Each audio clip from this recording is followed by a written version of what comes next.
স্বামীর কথার অবাধ্য হওয়া বা স্বামীর সাথে উচ্চস্বরে কথা বলা, স্বামীর সিদ্ধান্ত অমান্য করা মেয়েদের ক্ষেত্রে ইসলাম কি বলে?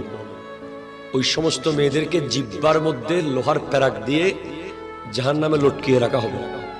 আমার নবীজি মেরাজের রাতে বেশিরভাগ নারীদেরকে জাহান্নামে দেখেছেন এবং নবীজি এসে কান্না করেছেন। তখন নবীজি জানিয়েছেন বেশিরভাগ নারী জাহান্নামে যাবে স্বামীর অবাধ্য হওয়ার কারণে।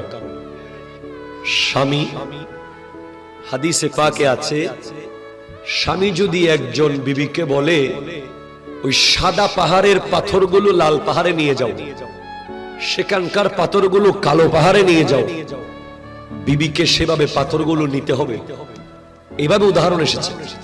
লাস্ট রমজানে, এই রমজানে আমি অধম আল্লাহর দয়ায় যেই জায়গায় কোরআন নাজিল হয়েছে,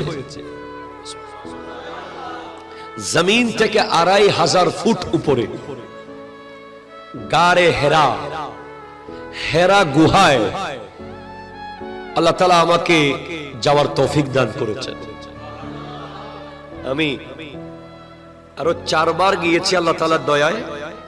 প্রত্যেকবার রমজান মাসে যাওয়ার কারণে আমি রোজা রেখে সাহস করি নাই উঠতে। এবার আমি তারাবির নামাজের পরে ওঠা শুরু করছি। খাইতে খাইতে, পানি খাইতে খাইতে ওখানে উঠে সেহরি করছি।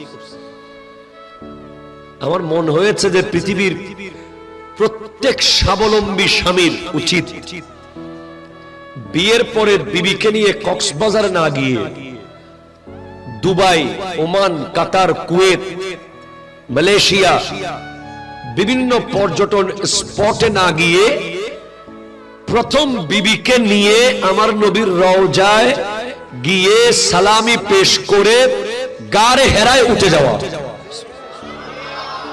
জোরে বলেন সুবহানাল্লাহ।